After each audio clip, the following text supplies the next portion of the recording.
ఇక రాజు అందరి ముందు ఇందును లవ్ చేసి పెళ్లి చేసుకున్నానని చెప్తూ ఉంటే, ఇక శేషు మా అమ్మ ఇందు ఎంత మంచిదో తెలుసా? అసలు చిన్నప్పటి నుంచి ఇప్పటిదాకా ఒక్కరోజు అంటే ఒక్కరోజు తను బయటకు వెళ్ళింది లేదు. మీది ప్రేమ వివాహం అంటే ఎలా నమ్మాలి? ఇందు ఇప్పటిదాకా బయటకే వెళ్ళలేదు.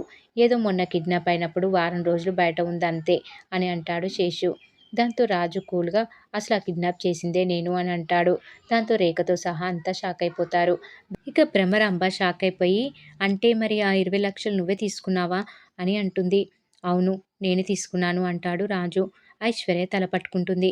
వీడేంటి ఇలా మాట్లాడుతున్నాడు అని. ఈ క్రమంలోనే రాజు, "నిజానికి ఇందు తప్పేం లేదు. నేను ఇందుకి బలవంతంగా తాళి కట్టేశాను. నిజానికి ఇందు తప్పు అల్లా ఒకటే" అని గ్యాపిస్తాడు. మళ్ళీ శేషు ఎంట్రీ ఇచ్చి, "మా ఇందు తప్పు చేసిందా? ఏంటది బాబు" అని అంటాడు. ఇక రాజు కూల్‌గా శేషును చూపించి, "అవునిందు ఈయన నీకేమవుతాడు?" అంటాడు రాజు. "బాబాయ్" అంటుంది ఇందు. "హా! అయితే నాకు మామయ్య.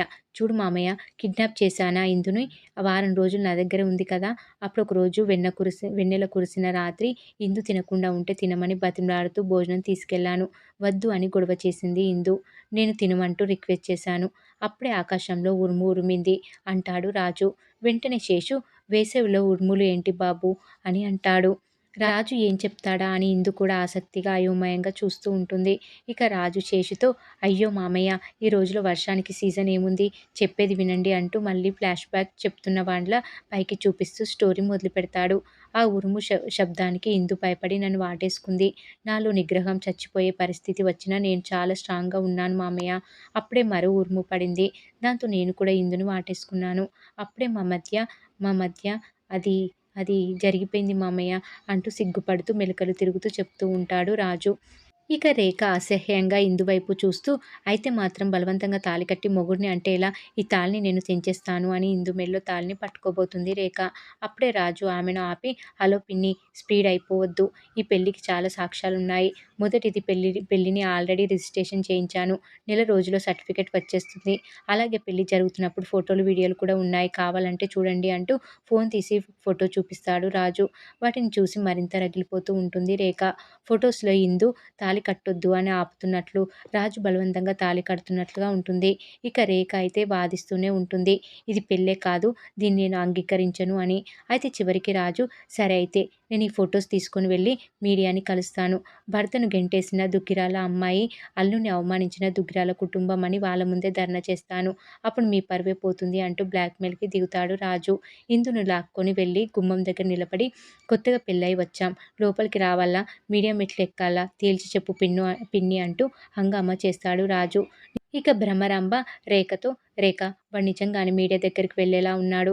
ఏదో ఒకటి చెప్పు" అని కంగారు పెట్టడంతో, "లోపలికి రమ్మను" అనేసి కోపంగా అక్కడి నుంచి పైకి వెళ్ళిపోతుంది. వెంటనే భూషణ్, మదన్, ఐశ్వర్య ఇలా అంతా అక్కడి నుంచి లోపలికి పోతారు.